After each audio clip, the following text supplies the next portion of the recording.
Kriya unaw nulepa Karao inlandam chiều mô Cần vô lấy sining loa Giêsu bia akin câu ta Chiều khát cho warum nạc lo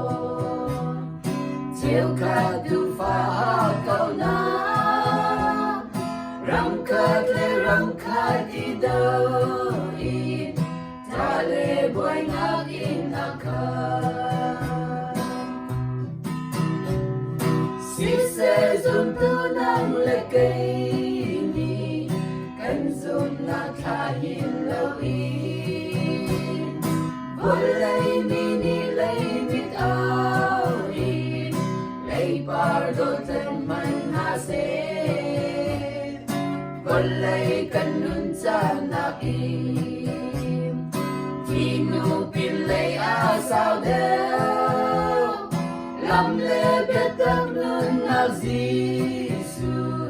Akun fete iditay Chiều kèm chân kinh in alay Mi chiều thay nát mi chân nát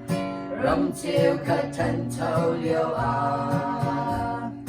Râm chiều khát văn sang anh Xí xê cần ni lại mi phù Cần lông gom hiên la xe mũ Bôi ba in hát tu xì lô Bôi ba bằng chân câu xì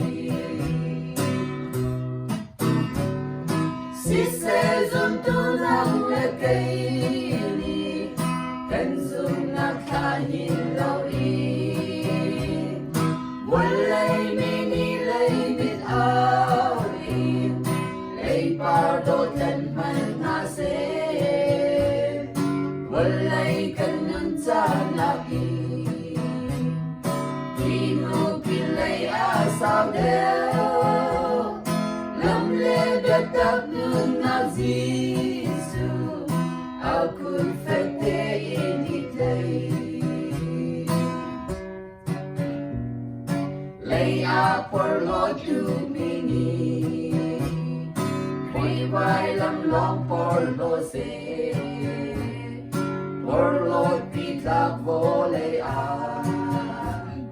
Sermi tilaan umlaw Durban ko'y parbang ko'y in Ganun san alyang zawlay Laykan pong sa tasiloin Karaw tarot deusi Sisezum tunang lekay ni Kanzum na kahin lawin Walay mini lay mit awin Lay pardo tan man asin Walay kanun tanakin Tinupilay asaw daw Lamle betag nun na Zisu Ako'y fete initay Sise zum tu nang lekay ni Kan zum na kahin lawin Walay mini lay mit awin Lay pardo tan man nasin